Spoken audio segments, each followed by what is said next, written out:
Olá pessoal, tudo bem com vocês? Professor Marcelo falando.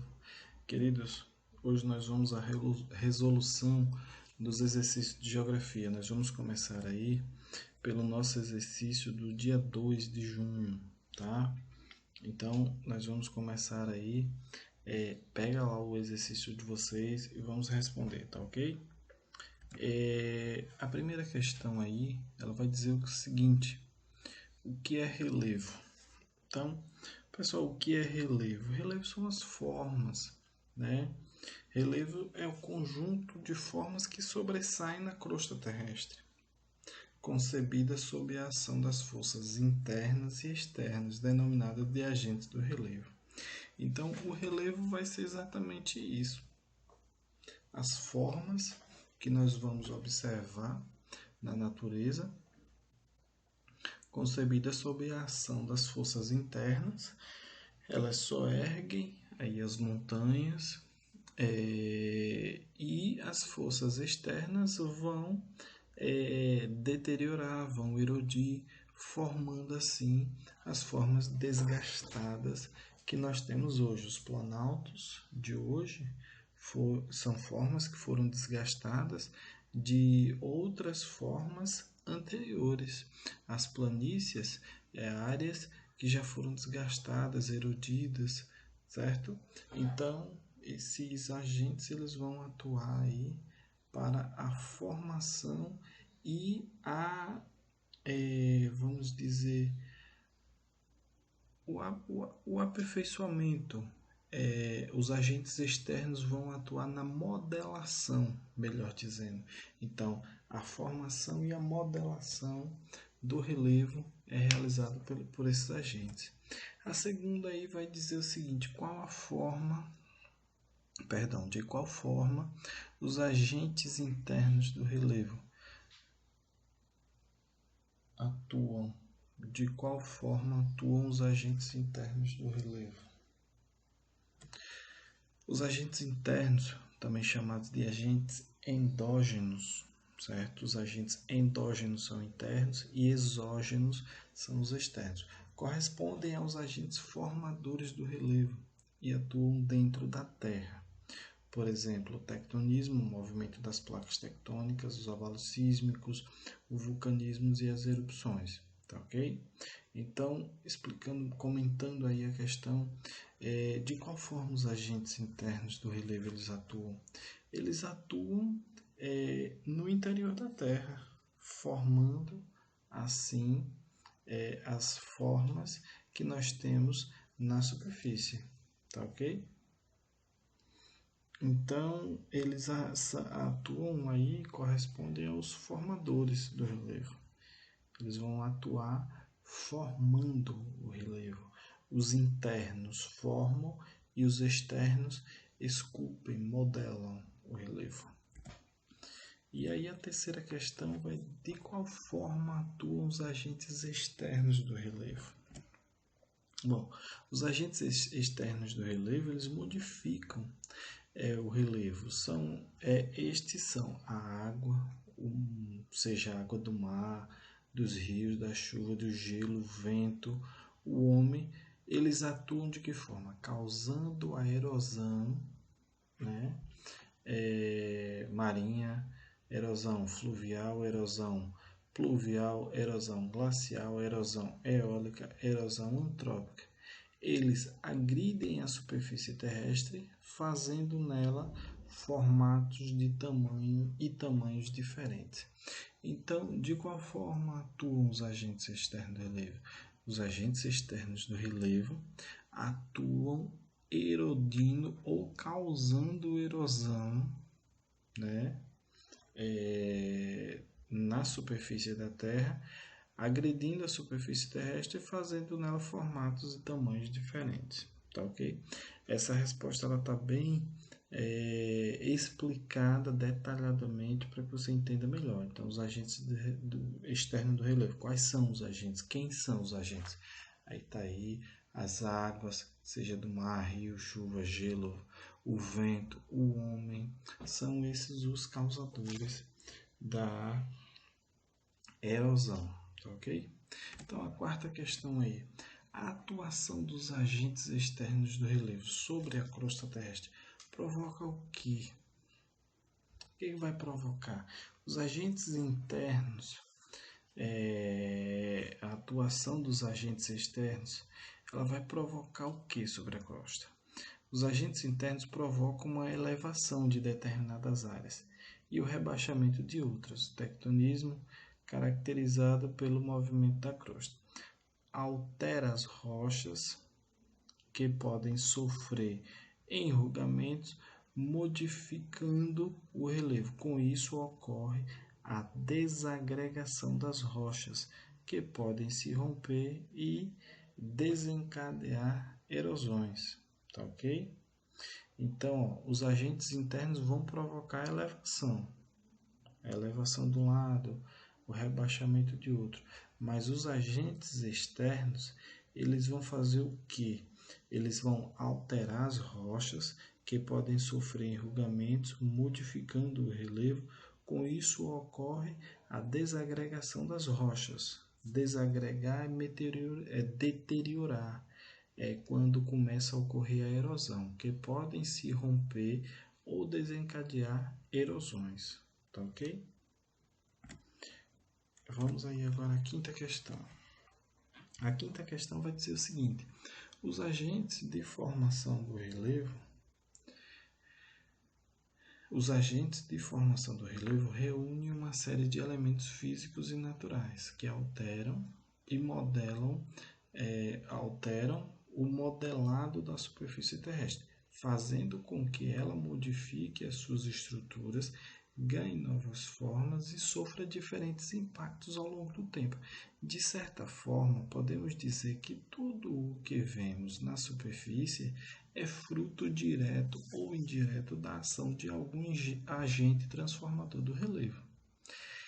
Entre os elementos abaixo apresentados não é um agente de formação do relevo. Qual desses agentes aí não é formador do relevo? Nós temos aí a água, o vento, os seres vivos, os ventos climáticos e meteorológicos, que é a mesma coisa, e a paisagem.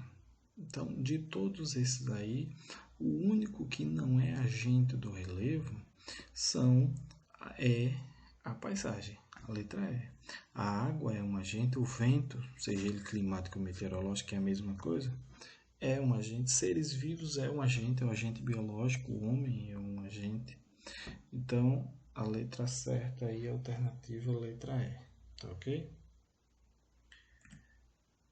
A sexta questão aí. A sexta questão vai dizer o seguinte: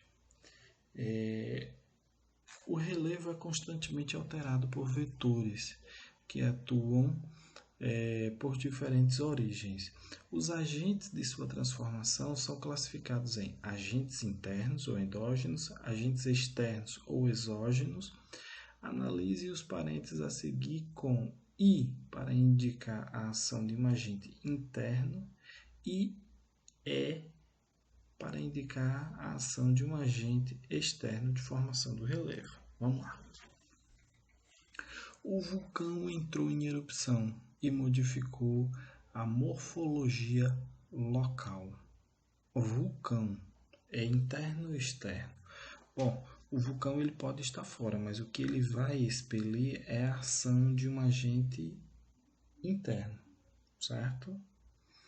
Ele vai expelir, mas a alteração que ele vai fazer na morfologia local. Os ventos desgastaram as formações rochosas.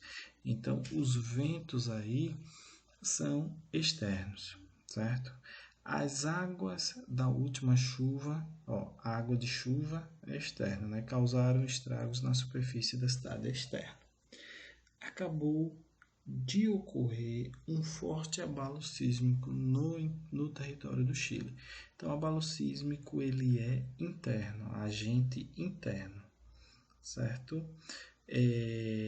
Água mole, pedra dura, tanto bate até que fura. Água mole, pedra dura, tanto bate, então isso aí é externo, tá ok? Então, As ações aí são externa, externa, externa, interna e externa. Tá ok? E aí nós temos uma imagenzinha bonita de uma erupção vulcânica, né? Essa é a sétima questão. O tipo de rocha que se constitui a partir do processo acima visualizado é a rocha que vai se formar aí dessa erupção vulcânica. Isso aí foi lá no Havaí.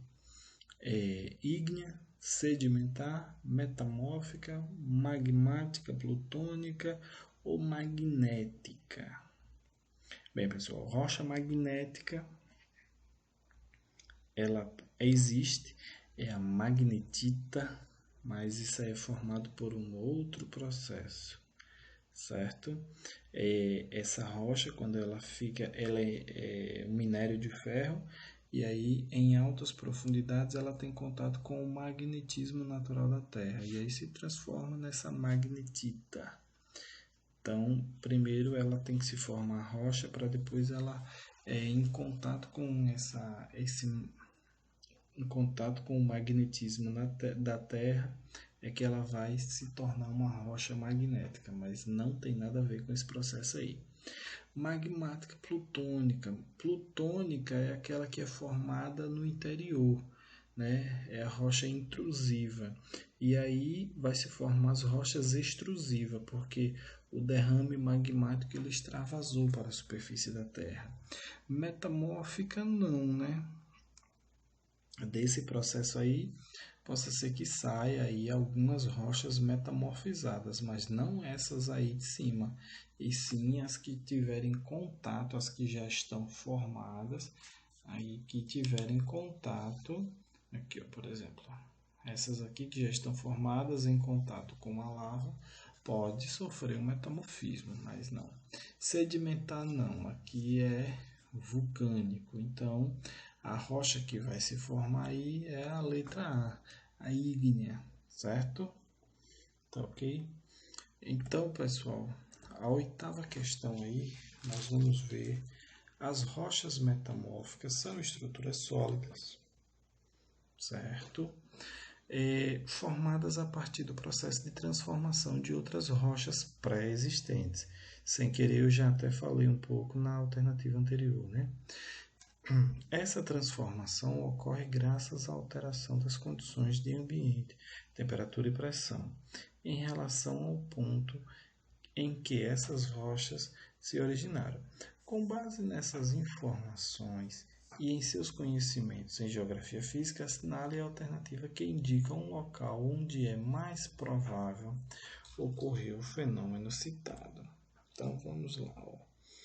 O fenômeno citado aí, ele vai ocorrer aonde?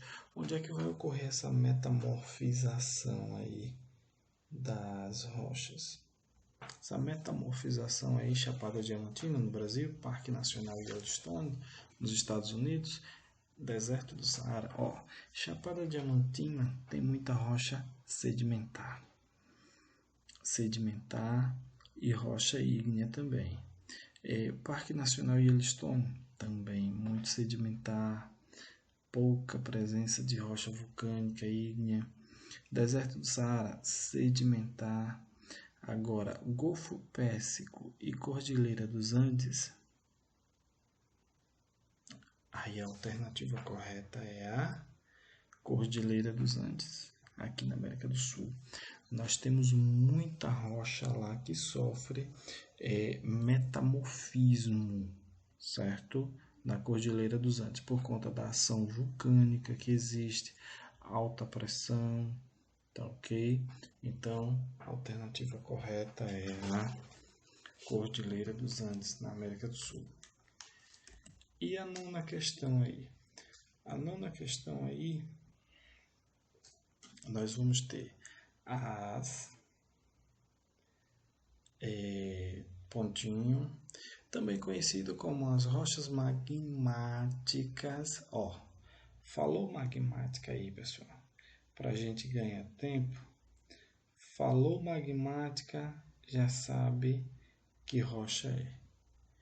as rochas, as pontinho, também conhecida como rocha magmática. Quais são as rochas também conhecidas como magmáticas? São as rochas ígneas. As rochas ígneas também são chamadas de rochas magmáticas. Tá ok? E a 10ª questão aí é o processo de transformação das rochas pré-existentes formou as chamadas rochas metamórficas. Sobre esse processo, também chamado de metamorfização, é correto afirmar que acontece próximo à crosta? Não, pessoal, não acontece próximo à crosta, está errado. Porque é necessário alta pressão e alta temperatura. Então, próximo à crosta, esse processo não vai ocorrer, certo? É oriundo exclusivamente de regiões oceânicas? Não, não é oriundo de região oceânica. Só atua em rochas magmáticas? Será?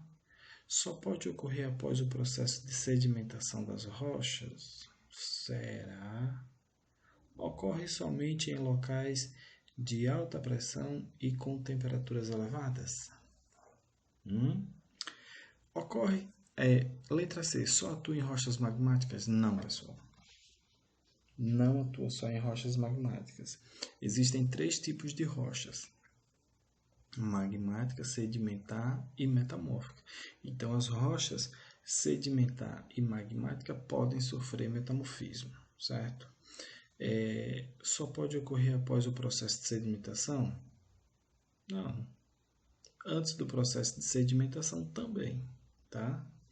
Ocorre somente em locais de alta pressão e com temperaturas elevadas? Correto. Letra E é a alternativa correta. Tem que ter alta pressão e forte temperatura, certo? Então, nós temos aí a 11ª. Assinale a alternativa abaixo que não representa uma das características gerais da hidrografia brasileira. Letra A. Maior parte dos rios brasileiros é abastecido por um regime pluvial, praticamente não havendo indícios de regimes de abastecimento nivais ou glacial. Praticamente não havendo, certo? Essa alternativa aí está correta, mas nós queremos uma que não representa a hidrografia brasileira, nós queremos uma falsa. A maioria dos rios do Brasil é perene e a minoria é intermitente? Sim, a maioria dos rios é perene, ou seja, não seca, e a minoria é intermitente. Intermitente é aquele que o rio seca em determinada época do ano, ou seja, na época de estiagem ele seca. Esses rios eles vão ocorrer principalmente aqui no Nordeste, na área do semiárido, na região do semiárido, sertão, irão ocorrer rios intermitentes. São todos os rios que passam no sertão que são intermitentes? Não. Rio São Francisco passa no sertão e não é intermitente. E tem outros também, tá ok? Os rios do Brasil são exorreicos e deságua quase sempre no Oceano Atlântico? Alguns rios brasileiros são muito usados para navegação, exemplo do Rio Amazonas. E aí, pessoal? Eu acho que vocês já sabem a resposta, né? Letra E. Alguns rios brasileiros são muito usados para navegação, a exemplo do Rio Amazonas. Essa aí não representa. A alternativa a ser marcada é essa daí. A letra D, os rios do Brasil são exorreicos e desaguam quase sempre no oceano. Drenagem exorreica é aquela drenagem que ocorre fora do continente, ou seja, sai do continente e vai para o oceano. E a drenagem endorreica é aquela drenagem que ocorre dentro do continente, ou seja, vamos supor que os rios do Brasil eles drenam dentro do seu continente, ou seja, formando lagos, certo? Quando um rio ele tem uma drenagem endorreica, ele vai formar um lago. Aquela água vai ficar represada ali.